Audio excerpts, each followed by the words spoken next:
Let's see, I'm going to go ahead and bring Carl up here, who is going to introduce Dana. So thank you.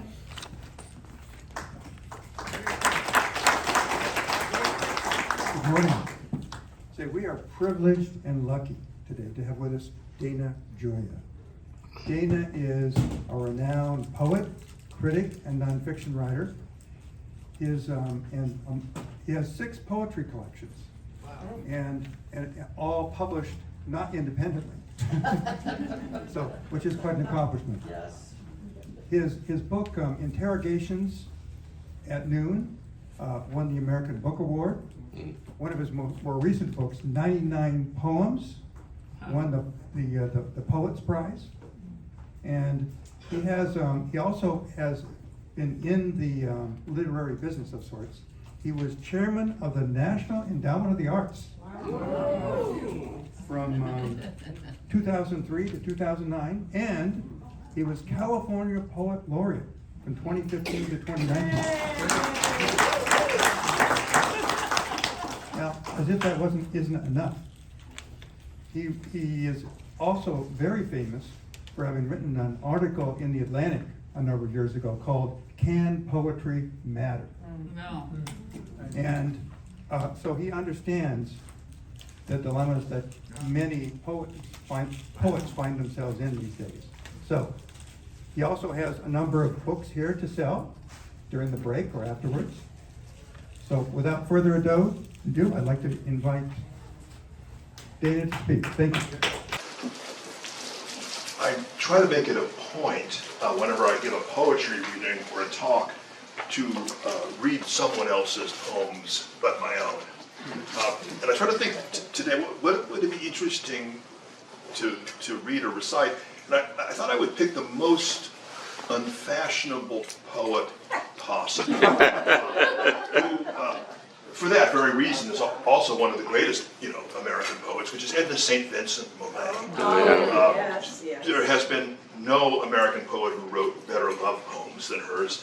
And I just tried to remember her, the poems. And one of the poems came to mind, and I think it goes like this. It's a very early poem called "Time Does Not Bring Relief."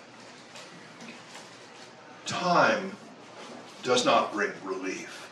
You all have lied, who told me time would ease me of my pain. I miss him in the falling of the rain.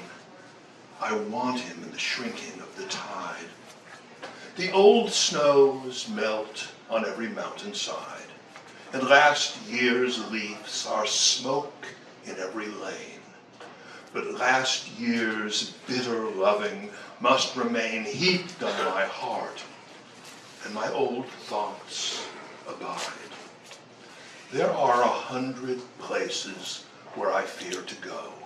So with his memory they brim, and entering with relief, some quiet place where never fell his foot or shone his face, I say, there is no memory of him here.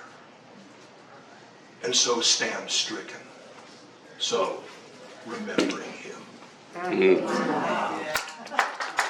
think she's hot stuff, but academically she's not respectable. Oh, good. I want to be very frank about this. Okay, I got to stay frank.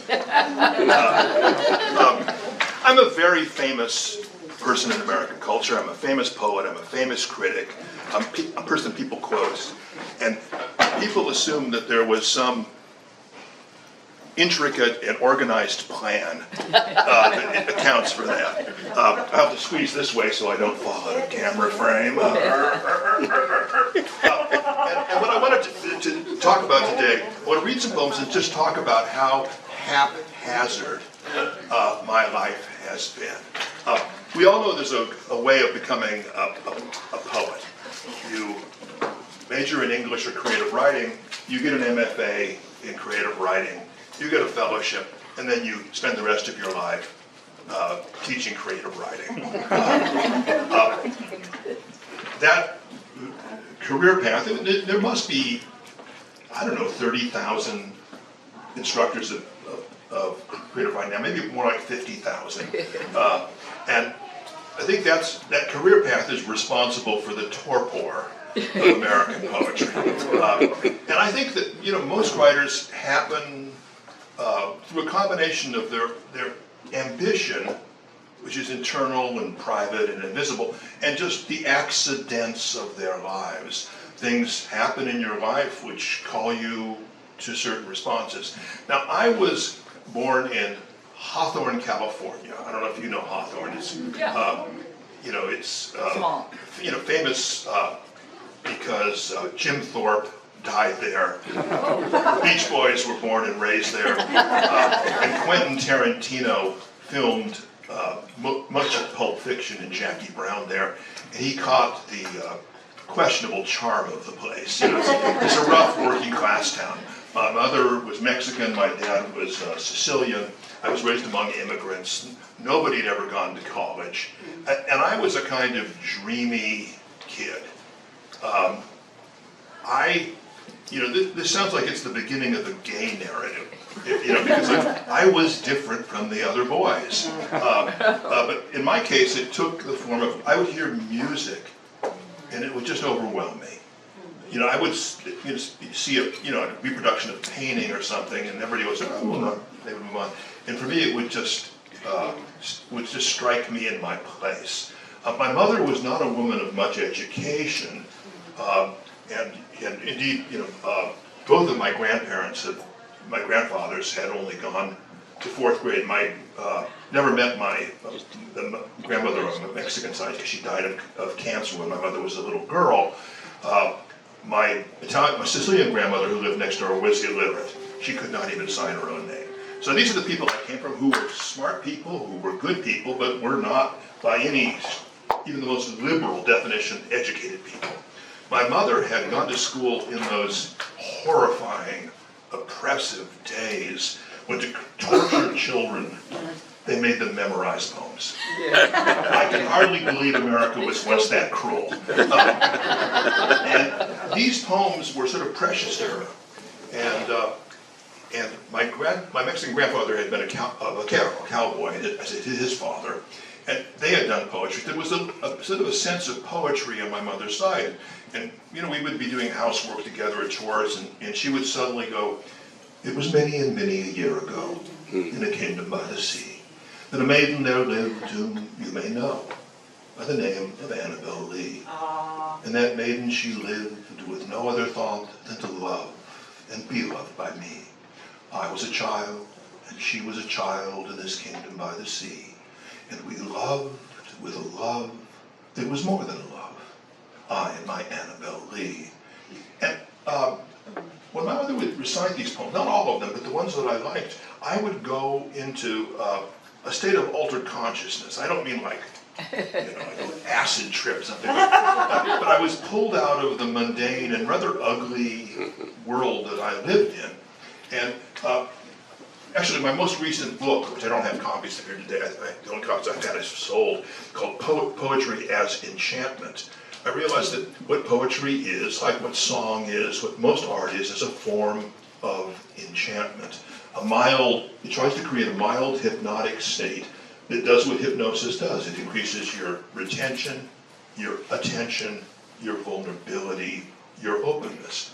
And so I always wanted to dwell in the enchantments of music, of poetry, of art, of storytelling. This was not much encouraged in the 1950s in working class Los Angeles, and so I had a kind of hidden private life, and I went through it, and I was always very comfortable about having 2 lives. I went on to college. By then I was sure I would be a musician. A composer is really what I wanted to be. I lacked the specific talent and certainly the discipline to do this, but that takes a fellow a few years to realize, because I was passively good. They wouldn't kick me out of the symphony. And I went to Stanford. I was the first person in my family to ever go to college. I was very unhappy at Stanford. And then I saw that there was a girl I kind of liked who was going to Europe. She didn't think much of me. And I saw that there was a program I could sign up for, and my California scholarship, state scholarship, would apply to in Vienna. So on a whim, on one day, without thinking about it, or telling, I went off for a year to Vienna to study music. And if you think I was unhappy in California, you can only imagine what it was like in Vienna. My German was good, but not so good that I could mix, invisibly with the locals. And I began doing music, and the more I was with music, the more I realized that two things, which was, first of all, the limit of my own talent, but also the fact that the kind of music that I was encouraged to compose was atonal, serial, electronic music, and it had nothing to do with, and I'll use the most obscene word in art's vocabulary, it had no beauty. And beauty was a concept that was completely alien. And it took me 20 years to figure out what that meant in my own life. But I knew instinctively I didn't want to write that kind of music. It was a game. It was an intellectual game. And then, but I was reading poems. I was reading poems in German. Der du von der Himmel bist, alles Leid und Schmerzen stillst. Du doppelt elend ist, doppelt mit Erquickung füllst. Ach, ich bin des Treibens müde, was soll all das Schmerz und Frust? Süßer Friede, komm, ach, komm in meine Brust. That's Goethe. And I love these things. I actually, began, and I just, all unhappy intellectual young men scribble poems, and the girls probably do it twice as much as we do it, So it's a universal, human, I guess, cry for help that you do. And so I was doing this, and then one morning in Vienna, without any preparation, I woke up and I was thinking of the day, and I realized that I was going to be a poet.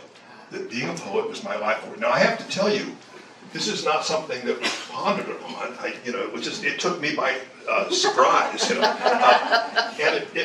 it brought me to two questions, which is, first of all, what does it mean to be a poet? Well, I guess it means to get an MFA and teach creative writing, but it didn't appeal to me. And the other was that if you're going to be a poet and you're not going to teach creative writing, especially if you have absolutely no money, and your parents have no money, and what my parents had was a lot more kids. I was the oldest. How do you make a living? Yeah. And those are two things that, to this day, I still think about. So every poet I met was a professor, so I said, well, I'll be a professor. So I finished Stanford, but from that moment on, I led my life to be a poet, which is to say, to be a student of literature, to be someone who is attentive to the mysteries of life. I read a wonderful definition by the French philosopher Jacques Maritain about beauty. And this strikes me as what poetry is: the secrets of existence radiating onto the intelligence. And I think that's right, because it's not just our intellectual intelligence. What poetry is really the oldest art that is still practiced. It's a way of speaking which is different than the way we're trained to speak at the university. University, we're trained to speak analytically, conceptually, about things as abstractions, as things in a social context which we can all understand. But what poetry does is it doesn't separate the body from the mind, the emotions from the imagination, the analytical intelligence from the intuition. It's a holistic way of speaking about our own existence. Now, is that odd? No, because that's the way we go through life. I meet somebody, I have an impression, 5 minutes later my impression changes, they do something, this, that, and the other. It's this kind of holistic thing that I'm trying to intuitively make sense of. Maritain says it's preconceptual language. It's language you haven't been able to, to pin a thought on yet, but you feel. Now, that is not the way that I ever had poetry taught to me. In fact, had poetry taught to me exactly the opposite, as a kind of high-level, analytical, conceptual language. And if you were smart enough, laden, with allusions and symbols and images and things like this. And so I went to graduate school, and in graduate school, I was fortunate to have two wonderful teachers. One of them, I think you probably have heard of, is Elizabeth Bishop. She was my teacher, and became a very good friend. Then was Robert Fitzgerald, who you probably know from his translations of Homer, Virgil, Sophocles, even did a Euripides poem. And neither of them had gone to graduate school, neither of them, and they were really oddballs at Harvard grad school, or was. And then I just decided to quit. Then I had to make a living, so I decided I had shit jobs since I was 9. I was 9 when one of my Italian uncles took me to a construction site and put me to work, because Italians and Mexicans, my two families, both understand that left to their own devices, boys get into trouble. So anyway, so I decided I went to Stanford Business School. I am the first person, perhaps the only person in human history that went to Stanford Business School to be a poet. And so, at Stanford Business School, I had 3 accomplishments. I spent 3 hours every day reading and writing, and I began writing reviews and poems and things like that. So I entered my literary life, as it were, at Stanford Business School.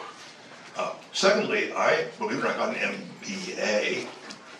I would be willing to bet that no student was ever awarded an MBA at Stanford doing less than I did. I had whatever the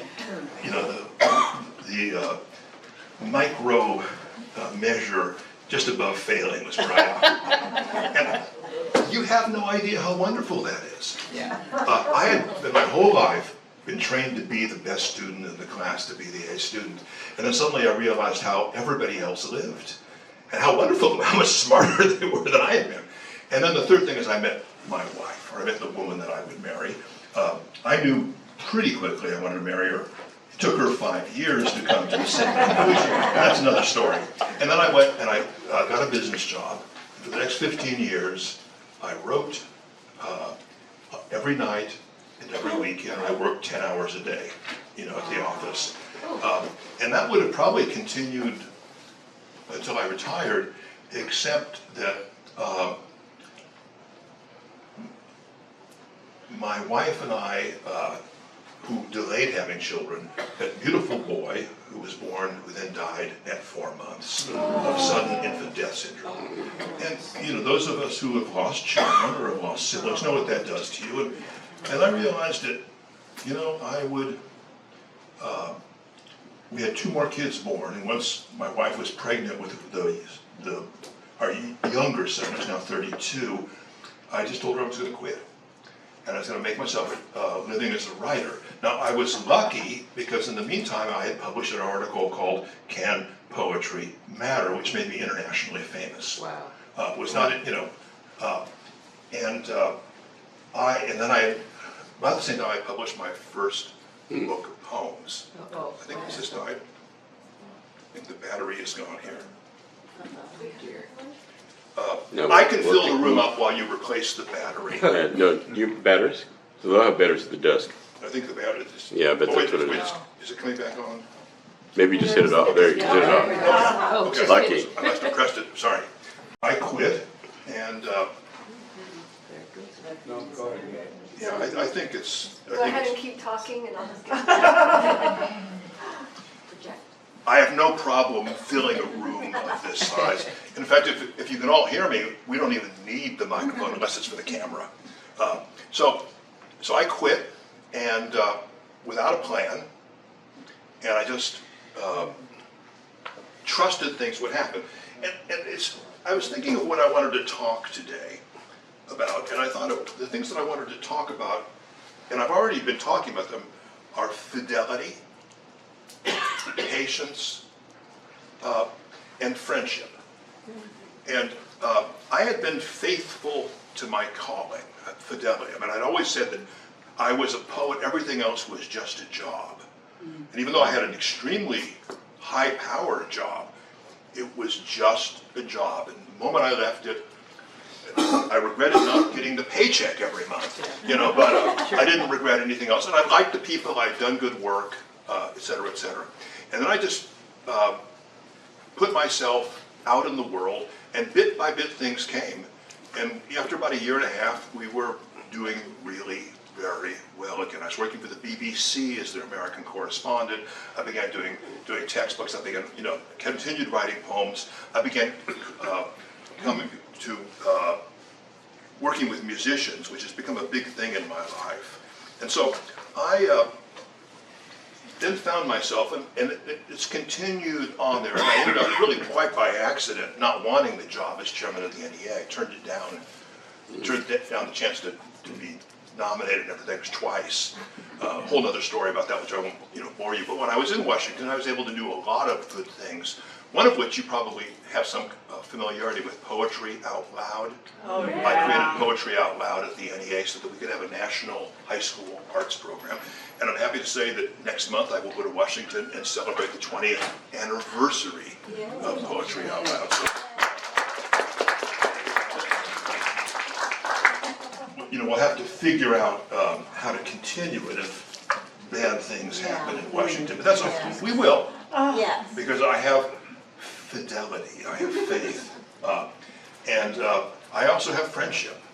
I have people, that I can put together. We can put together the funding or the network to do. That's not another thing. So anyway, finally, after 20 years in New York, where I was, I was very successful in New York. I was one of the inner circle of American poetry, and I just didn't like it. Everybody was trying to make a deal, and so I decided, once again, I just walked away from that life. My parents had moved to Sebastopol in 1975, and so I brought my wife, my horrified wife, my bewildered kids, my wife has always loved everywhere we've moved outside of California, although she's a Californian, and so, anyway.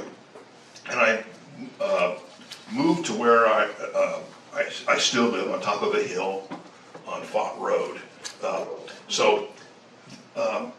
And I like people. I go after things because they give me joy or I believe in them. I have been fortunate to make a living as a poet, but I've never gone after money. And it's worked out. And I think that everybody in this room is an oddball. I mean, if you were a normal person, you wouldn't be here this evening. And you just got to accept that about yourself. And it's I'll end with, then I'll go into my poems. I want to end with one of the things I noticed I noticed it in high school, but I couldn't make sense of it until I was the chairman of the NEA. You're 15, you're a weirdo, you're 15 too, you're like, we don't like the guys, they don't like us, the pretty girls are picking on us, the cool girls are doing things. Not said that you both weren't beautiful at that age, but you probably didn't recognize it. So you don't know what to do, so you end up, they're doing a play, and you say, well, I'll go in the play, maybe I can't, and then you try out the play, you don't get a part, but maybe, or you get a small part, or you end up in the crew. And so you're there, and you're there just because you haven't found your tribe. Yeah. So you're there, and you're looking around, and you go, these kids are weird. And then you go another week or two into it, and you go, well, these kids are weird, but I kind of like some of them. Yeah. And then, especially if you're part of the actors, you're now maybe a month into it, you're getting close to when it's starting, and you go, I'm learning stuff that I didn't learn elsewhere. It's weird stuff. Yeah. Pretending to be somebody, or a painting scenery or whatever. But it's kind of interesting, and I feel good about these people. These people are like me. And then you put the play on, and you do all your weird crap in front of the people that you think don't like you. And what do? They applaud. Yeah. Because you've had, and this is why we need arts in schools. Yeah. We need to have more than one way to find your adult self. Sure. More than sports and school government, for a social unit. And, ways where different people can find, different definitions of themselves. So, long before I decided to move here, actually, right after my parents moved here, they were on a chicken farm in Sebastopol. I came up here, and I've been raised in just urban, ugly Los Angeles. I'd hardly seen a tree until I was in college. And I was here with a girl that I was, this is a theme of my early life, a girl I was in love with who had, should I say, mixed feelings about me. And so we were up here, and it was about this time of year. And I had, let's see if I can find, I think I know it by heart, but it always helps to find the actual poem. And so we just started walking through these orchards behind my parents' house. And I'd never, I'm going to find the poem here.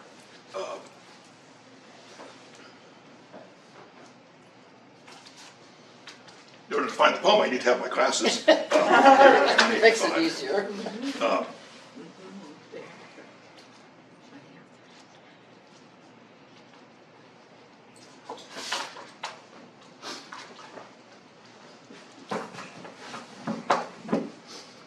And I was just overwhelmed by it.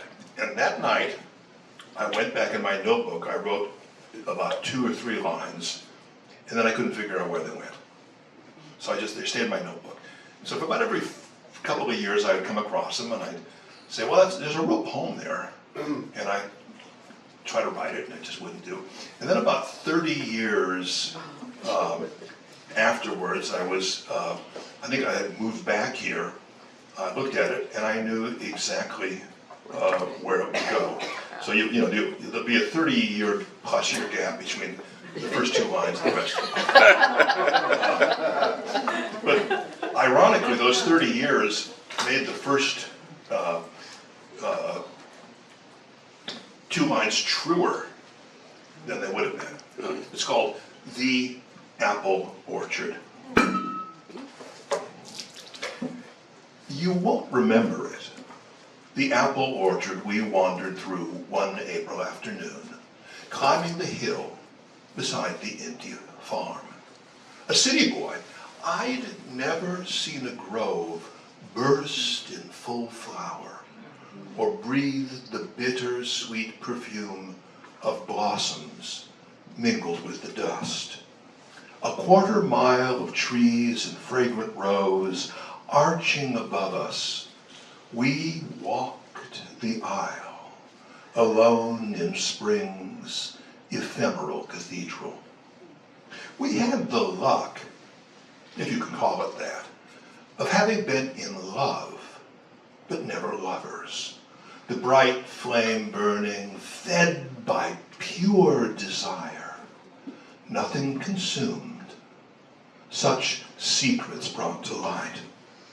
There was a moment when I stood behind you, reached out to spin you toward me, but I stopped. What more could I have wanted from that day? Everything, of course. Perhaps that was the point, to learn that what we will not grasp is lost.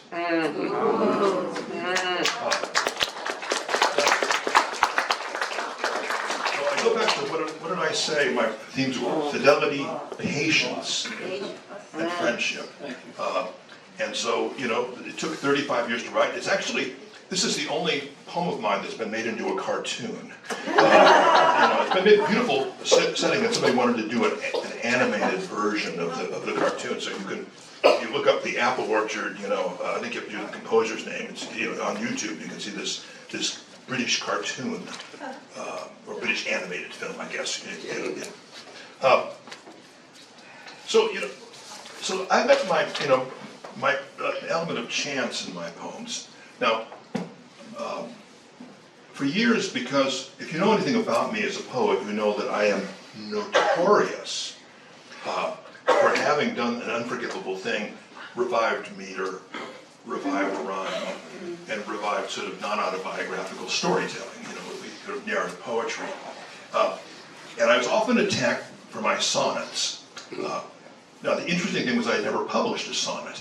But it was the easy thing to do. If you didn't want to read my poetry, you knew as a formalist, well, I must be posing. So finally I felt that I really needed to write a sonnet just to be fair to my enemies. And so I had a poem that was about it was sort of hovering between 13 and 15 lines, and so I made it 14 on principle. It's called The Road, which is to say it's based on probably one of the oldest metaphors in poetry.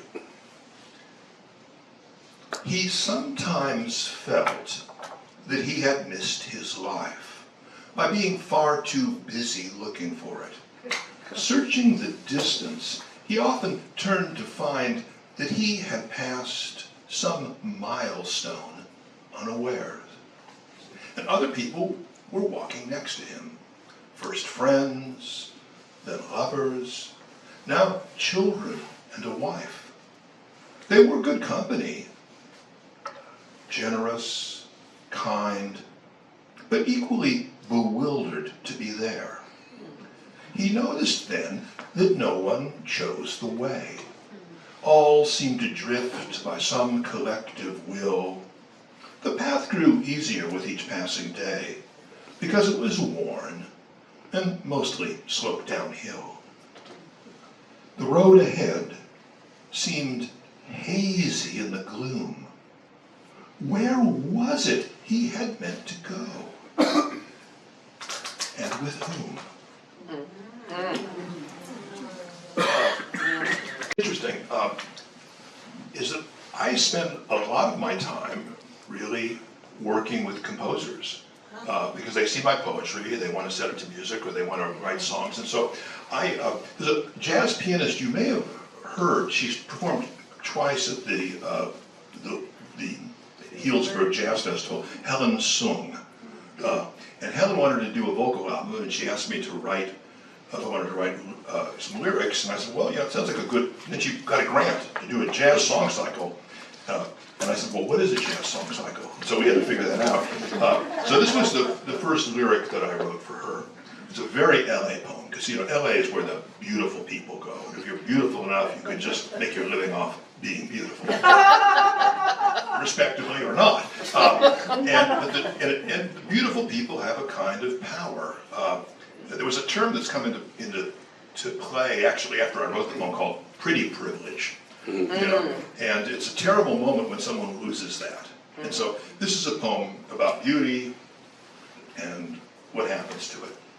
And it was written, I wanted to write a poem that was written both for music and for the page. It's called Pity the Beautiful. Pity the beautiful, the dolls and the dishes, the babes with big daddies, granting their wishes. Pity the pretty boys, the hunks and Apollos, the golden lads whom success always follows, the hotties, the knockouts, the 10 out of 10, the drop-dead gorgeous, the great leading men. Pity the faded, the bloated, the blousy, the paunchy Adonis whose luck's gone lousy. Pity the gods, no longer divine. Pity the night, the stars lose their shine.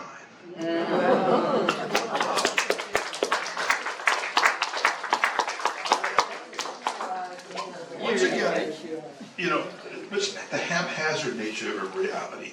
I wrote a poem, and I would defy you at the end of this to say, well, that poem is crying out to be set to music.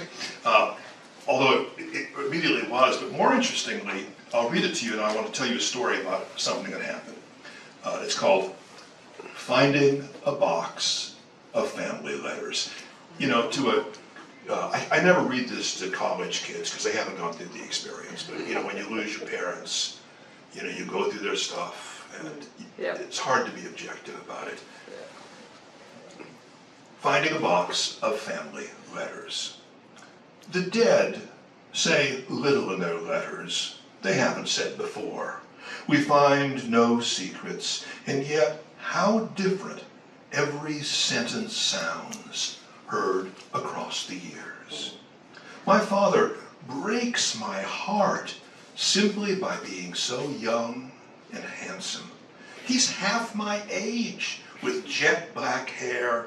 Look at him in his Navy uniform, grinning beside his dive bomber. Come back, Dad, I want to say. He says he misses all of us, though I haven't yet been born. He writes from places I never knew he saw, and everyone he mentions now is dead. There is a large, long photograph, curled like a diploma, a banquet 60 years ago. My parents sit uncomfortably among tables of dark-suited strangers. The mildewed paper reeks of regret. I wonder what song this band was playing just out of frame as the photographer arranged your smiles. A waltz? A foxtrot? Get out there on the floor and dance. You don't have forever. What does it cost to send a postcard to the underworld? I'll buy a penny stamp from World War II and mail it downtown at the old post office, just as the courthouse clock strikes 12. Surely the ghost of some postal worker still makes his nightly rounds, his routine too tedious for him to notice when it ended.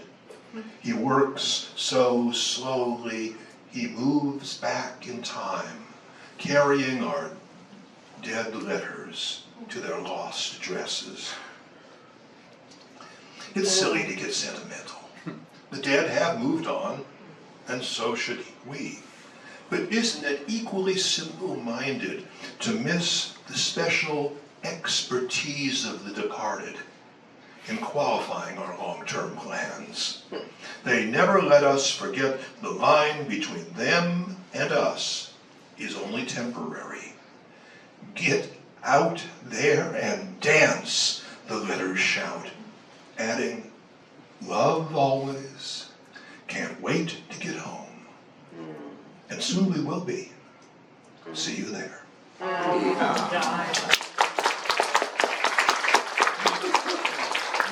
Read 2.5 more poems, or 2 and 1/8 poems. I'll start with the 1/8. A friend of mine had run a press that I'd helped him with. It was one of these letter presses, did beautiful editions. And I said, and he was shutting it down. He was just, his shoulders were just too old to keep pulling the hand press handle. And so I said, well, why don't the last one we publish is I'll write an epitaph for you, and you can write it, and I'll write it for myself, and we'll just publish our own epitaphs. And so this is my epitaph.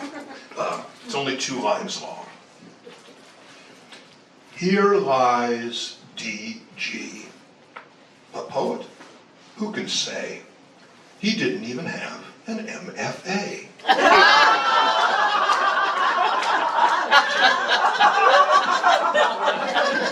That was good. So, and now I'm going to just, with 2 love poems. One was a poem that Carl asked me. He remembered it from another reading, and as I told somebody else, once burned, he was not twice shy. This is a poem. Once again, this is a poem.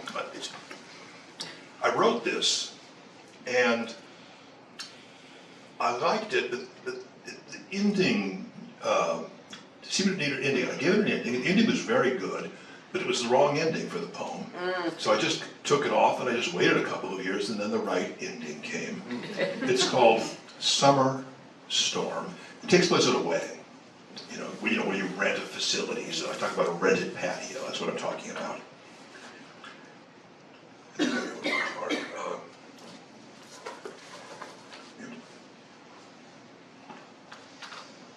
We stood on the rented patio while the party went on inside.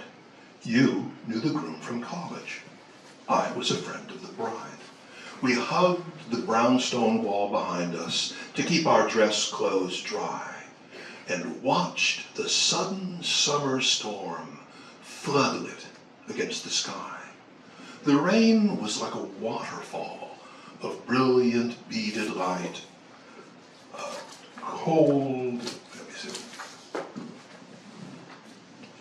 The rain was like a waterfall of brilliant beaded light, cool and silent as the stars. The storm hid from the night. To my surprise, you took my arm, a gesture you didn't explain, and we spoke in whispers, as if we too might imitate the rain. Then suddenly the storm receded as swiftly as it came. The doors behind us opened up. The hostess called your name. I watched you merge into the crowd,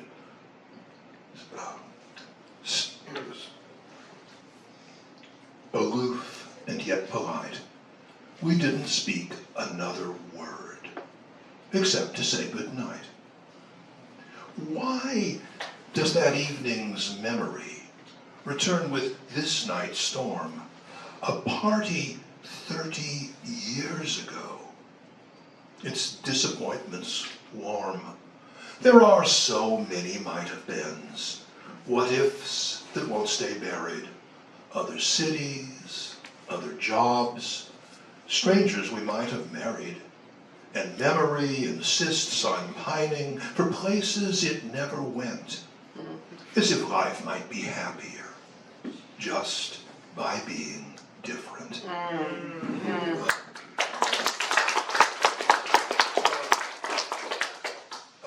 I try to keep my family out of my poems. I think it just made, I wrote a poem about my mother early on, and she told me if I ever wrote another one, she would kill me. Which in her case was not an idle threat.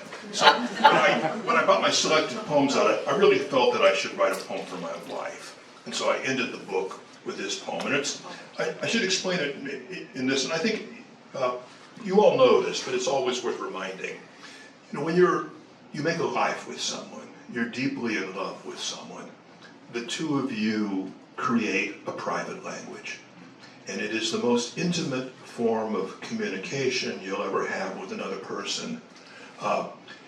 It's also the most vulnerable, because if you lose the other person, who do you speak it with?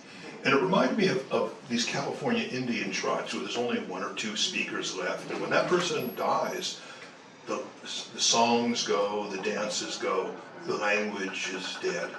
And so the question is, well, does that make this language, does it make that love not worthwhile? No, it's just the nature of what it is. It's called marriage of many years. Most of what happens beyond words. The lexicon of lip and fingertip defies translation into common speech. I recognize the musk of your dark hair. It always thrills me, though I can't describe it. My finger on your thigh does not touch skin. It touches your skin, warming to my touch. You are a language I have learned by heart. This intimate patois will vanish with us. It's only native speakers. Does it matter? Our tribal chants, our dances round the fire, performed the sorcery we most required. They bound us in a spell time could not break. Let the young vaunt their ecstasy. We keep our tribe of two in sovereign secrecy. What must be lost was never lost on us. Thank you so much.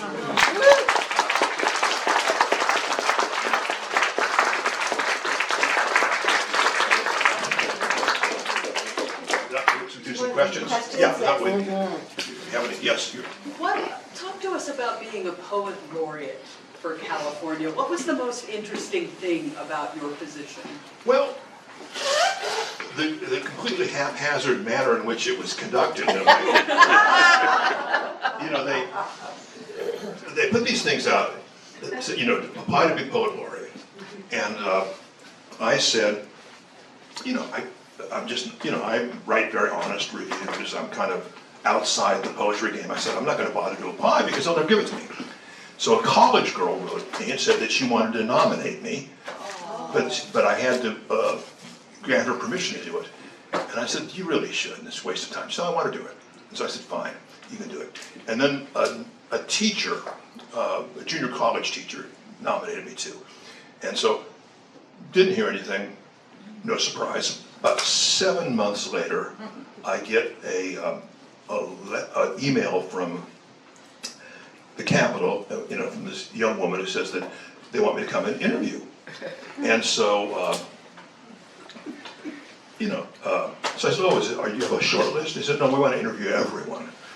And it's, you know, all 185 people. So I mentioned this to my wife over lunch, and I said, I'm not going to drive to Sacramento and back, you know, for a cattle call. I said, you know, it's just a waste of time. And she says, no, you're going to do it. And I said, well, why? She said, well, there's the white-faced ibis that is nesting at a swamp just outside of Sacramento. And I was going to ask you to take me there, but I figured not, you should do this. So I said, I don't really want to. She said, I want to see this, you know, this white-faced ibis. So I drive, you know, to Sacramento in a very nice suit. I talk to two bewildered young women, and then I drive to the swamp. I undress in the back seat, and then we slosh through the mud. It was a good day. We even saw a river otter, and you know, we saw dozens and dozens of interesting birds and lots of ibis. So I came back. No, I don't hear anything. Don't hear anything. 6 months. I figure they must be, you know, still hanging. So one afternoon, the phone rings, and they say, "Is this Dana Gioia?" And I say, "Yes, it is." And they go, "Did you go to high school in Compton?" I said, "No, I went to high school in Gardena, California, on Compton Boulevard." They go, "Okay, thank you." And I said, "What's this for?" You know, what's this for? And he said, "Well, you know, we're trying to decide the laureate." I said, "Do you have a short list?" He said, "Oh, no, we haven't got the short list yet." So I go, "Thank you." Put it down. Next afternoon, the phone rings. And they go, "Is this Dana Gioia?" And I said, "Yeah." They go, "You've been chosen the Poet Laurette of California. And you should have a project." I said, "Well, when are you going to tell the press?" They go, "Oh, in 15 minutes.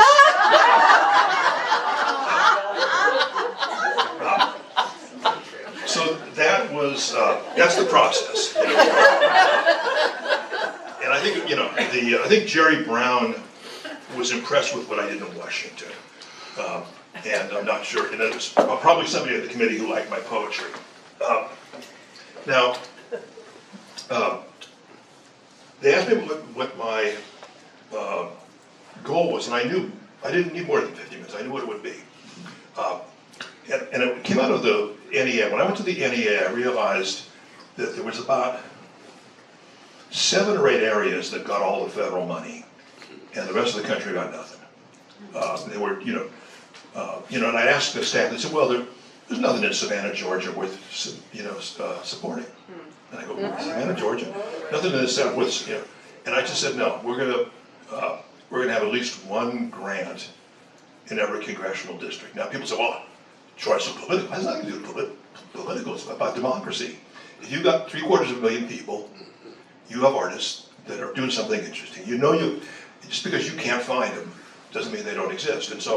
And we did that, and immediately the public liked it, the press liked it, Congress liked it, and people liked it. You know, we would go there, so in my chairmanship, we gave mostly first grants, you know, to things. And if we did a program, the program went to all 50 states. They said, "Well, we can't do all 50 states." I said, "Well, we're not going to do the program now." And we find a way of doing it. But anyway, so I said, I want to go to all 58 counties of California. Now, I don't know if you know California counties, but it's an easy way of saying it. Los Angeles County has 10 million people. What's the smallest county? Does anybody know? Well, Modoc is one of them, but not Modoc's next. It's not far from Modoc. Alpine. How many people does Alpine County have? 1,400. Sierra County has 2,000. And so I said, I'm going to go to every county in California, and every place I go there, I'm going to give a reading as part of a program of local people. And I said, so I want the high school kids that are in Poetry Out Loud to recite their poems. I want local poets to read. I want local musicians to play. And I didn't go anywhere in California where we had any trouble finding those people. And so I did 125 events. Now there's something that no one noticed about this, because literary people and cultural journalists are not very smart. Did 125 events. Now, I was working, I had a half-time appointment at USC then, because I had to pay both my boys' way through college. So I had to do an event at USC. Aside from USC, I did not do one significant university. I didn't go to the places they already had it. I went to public libraries, I went to community centers. Places that didn't have community centers, I went to the abandoned cinema or the old hotel or whatever, and we had a great time. And so that's what I did. And I met California. I thought I knew California. I didn't know half of California. So Modoc, Alpine, Sierra, these great things up, these tiny little counties up in the Sierras or down in the desert. And sometimes there was nobody there to host a reading, so we had to figure out a way of hosting it. But it was a great time. It was one of the great experiences of my life. But it was a lot of work. I mean, really for 3 years, I was living. Okay, question? I guess so. Yes. Yes, you're widely published, and I wondered, can you talk a little bit about about how publishing poetry fits into this kind of emerging digital world? Well, you will probably be surprised to hear me say this, but we are living in a great time for poetry. It's a terrible time for the novel. People are going back to what I would call like a secondary oral culture. They can read and they can write, but they prefer to get their information by sound. They want to listen to a podcast. They don't want to read an essay. They'll listen to the radio, rather than a book. Books on tape, which I think are as good as the books themselves. I mean, and I know that's a debatable thing, but so poetry is an art that goes back before writing. And so the way that poets communicate things is the way that our culture right now is done. You say, well, but we don't do it. We don't, they won't put me on Saturday Night Live. Who cares? You can go on YouTube, you can do a podcast, you can do all of these things that people couldn't before. You can Zoom a reading. Now, that being said, I believe that as a poet, the most important thing you have is your physical body, inhabited, I presume, by your soul, in a real place, among real people, where you can respond to this. And I think it's not accidental that this whole notion of leading, being present in your own life has emerged as digital culture, has triumphed. And so we have all the opportunities of technology that Homer would have died for. I mean, Homer had to hit his lute in the tavern or in the, a palace. Palace in Homer's age, the biggest room in it would be about 1/4 the size of this room. These were dumps. It's like, what's the bar I used to love called Red's Recovery Room? Oh, yeah. It's gone the way of all flesh, unfortunately. But Red's Recovery Room would have been the greatest palace in all of Greece, at Homer's time. And so we have that at our disposal, but what we have to do, we have to be conscious in terms of, I think, cultivating our presence and our engagement in our own life. And I think that, one of the things I like to do is the same thing every day. I write, and then I have 20 acres, and I go out and I prune a tree, I cut brush, And every day, nature's done something that wasn't there yesterday. I start remembering, where, I saw this wildflower on one hill 10 years ago when I was migrating across the other hills. The fire was terrifying, but I was not compensated for it, but I was rewarded by seeing how nature heals itself. And that was a thrilling thing, slow but thrilling. And so I think we're in a, as I said, I always live 2 lives. And I think we should live at least 2 lives. But one of them is to be present in a broader world. But the other one is to be present in our own life because it's irreplaceable. It's the most precious, irreplaceable gift that is given to you, and it doesn't get out there on the floor and dance. It's nice. I forgot to tell you about this.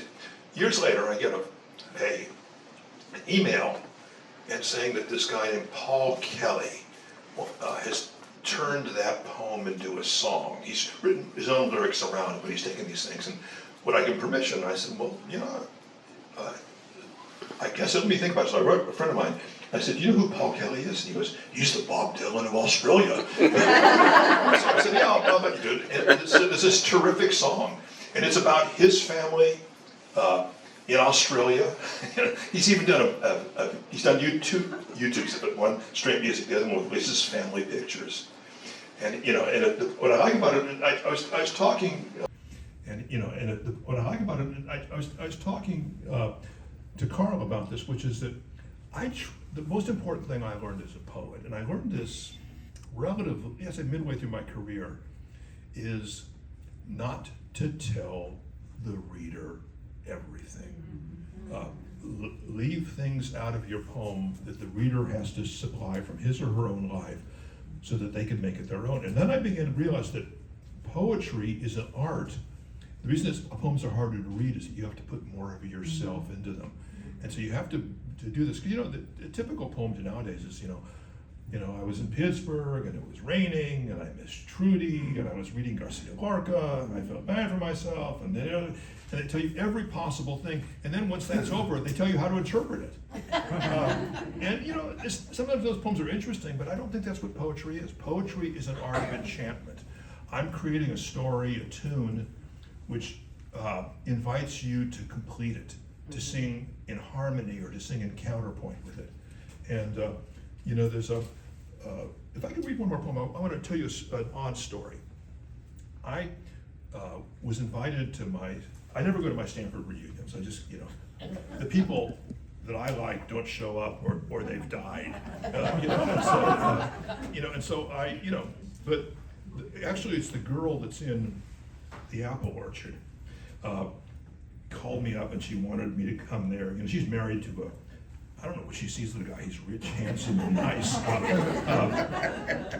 I said, okay, I'll. Where is it? Here, it's imagination. And so I went there, and I talked to her for about 5 minutes, and then she disappears, and and then I'm talking to people that I should have something in common with, but I don't. And I feel like I'm not present in my own life. Isn't it good in this book? You see, maybe I don't have it here. And so I wrote this book called Reunion, and it's really it's a kind of a Twilight Zone poem. I'm there, and this is my life where no one knows me. These are my friends whom I can't name.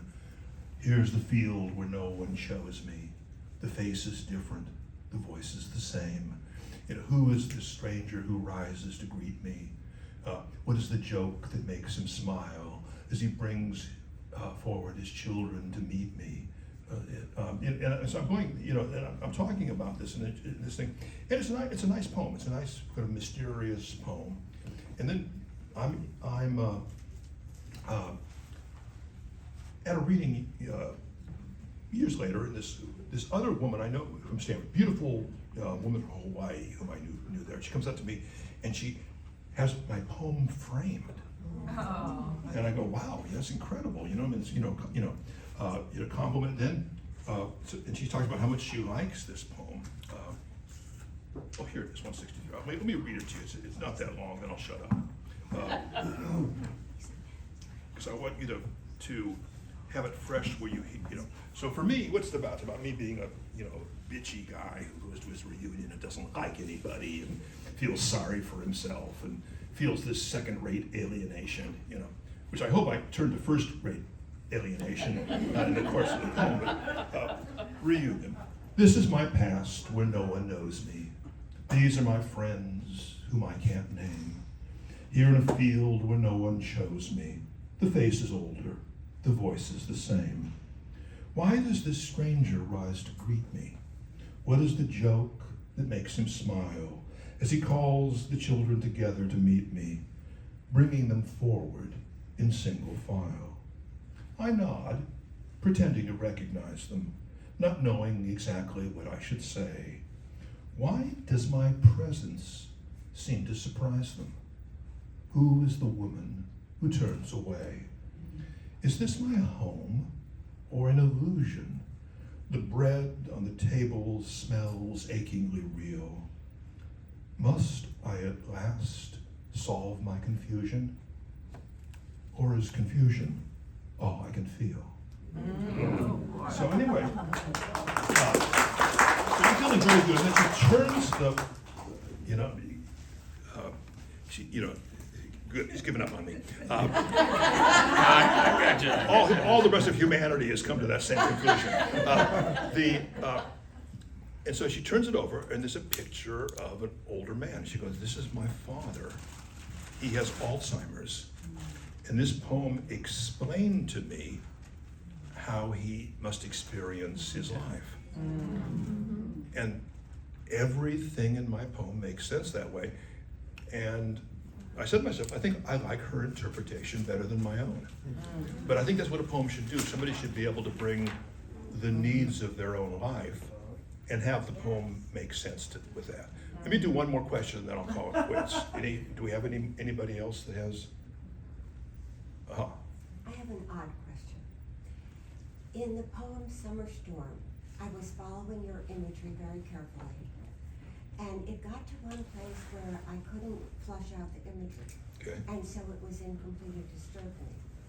So if you could just describe or show on someone What when did you he touched your arm, what was that? What was that motion?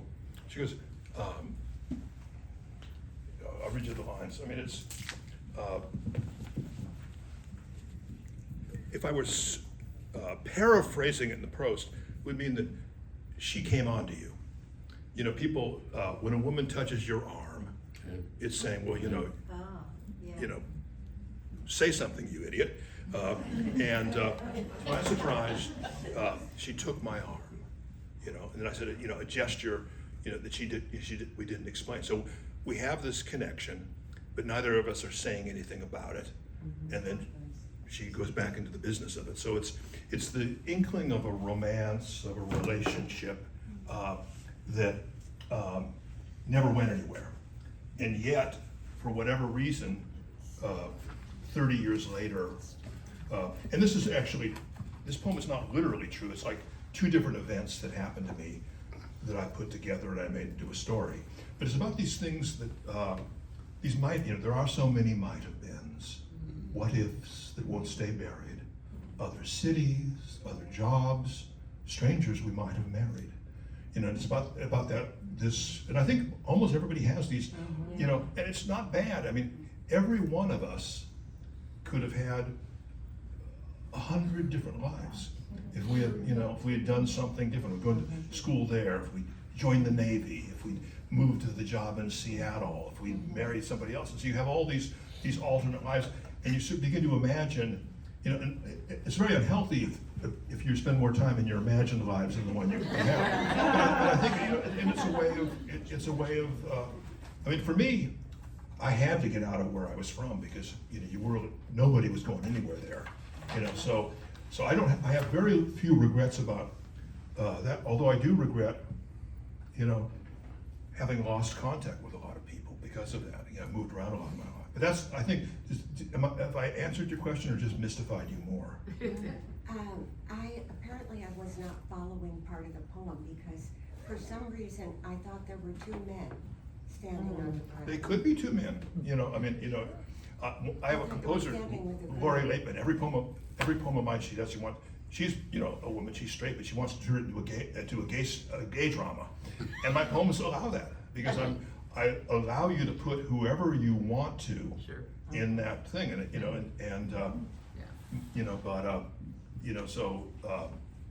but it's, in my mind, it's a man and a woman, but it's only referred to as a you. So it could be two men, it could be two women, it could be two cats, I thought of it as in terms of a friendship between two men, and so I lost it. It could be. I mean, Thank you. There's nothing specifically erotic about it, and there's a certain eros of friendship, even. I mean, what's the term? A romance. Yeah. Good question. So what you're saying is it's good to leave the ambiguity in the line. It's good to leave meaningful ambiguity. See, why does it? If I can make the assumption, and it's a huge assumption, that this poem works. Okay, why does it work when I have so much inspecificity, about the gender, or the emotional nature of this, that, and the other? It's because, first of all, I create a tune, and then I create a story, and then I create the story is a little thing at the end with a reflection on the story, and so the narrative arc completes itself, although the details, are this. I mean, I bet everybody in the room has something they remember in the past that was like this, and it just depends. It depends, what it was for you that you put that there. It's like I also say, for me, it's clearly a wedding because it's a rented thing, but you might rent a place for it. We stood on the rented patio while the party went on inside. I don't say wedding until the next stanza, where I say, you were, the groom and then the bride. So even that, I don't. To pity the beautiful, I'm talking about archetypes. The poem was inspired by a very specific thing in my life. A beautiful, beautiful woman I know who had died at 50. And she was so beautiful, everybody did everything in the world for her until her beauty began to fade, and then she was just left on her own, and she wasn't tough enough to be on her own. So that was behind it, but I didn't want to bring her into it. I respected her, so I just took the impulse, and made it almost mythological. I think we should take a break because I've talked for a very long time. Thank you so much.